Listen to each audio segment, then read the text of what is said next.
I'm going to start as we were talking, Martin, about when you first realised that folk music was the thing that you were going to do.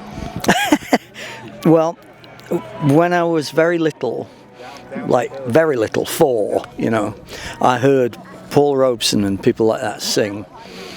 And I really, honestly, I just thought it was amazing that somebody could open their mouth and move you, like in the way that Paul Robeson sang, "Sometimes I feel like a motherless child," and it made me cry when I was 3 and 4, And I just thought to myself, I want to do that. That's what I want to do. I want to make people cry for a living.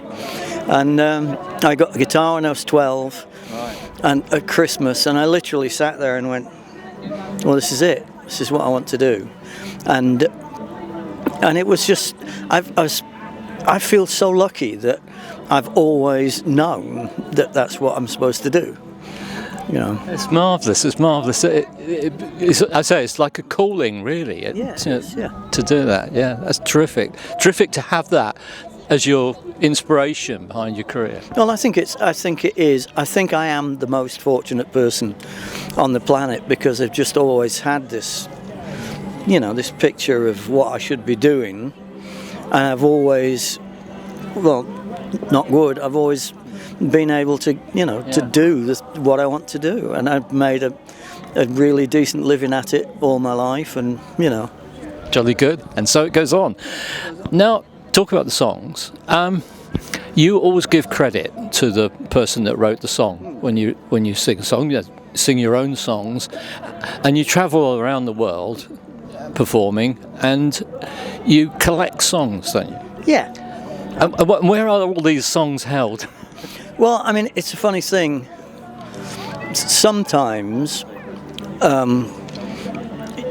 like I talked about trying to write a song about how hideous this government is in terms of dehumanising people, and just suddenly realising, well, there's that Woody Guthrie song, Plane Wreck at Los Gatos, Deportee, which is exactly about that, and so brilliantly about that, and I almost didn't have to learn it because it's kind of in there, right?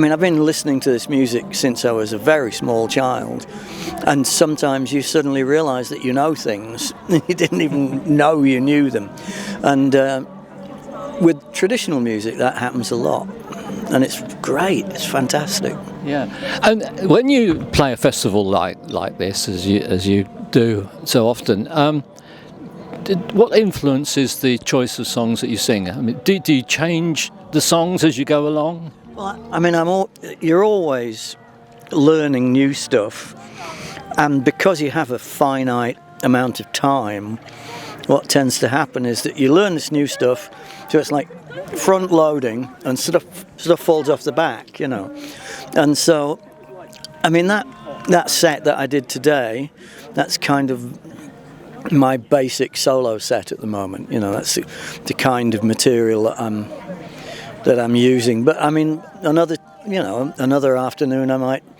swap out 3 or 4 of the songs for something else. Depends. Just. I love you doing the rock and roll song. Yeah. Well, that's great. I mean, there's so much.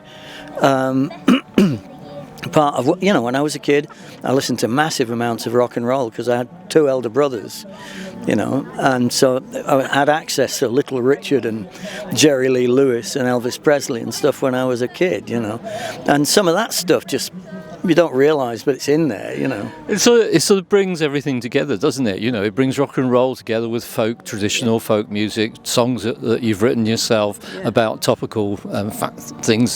That's amazing, yeah. Well, thanks very much for chatting to me. Total pleasure.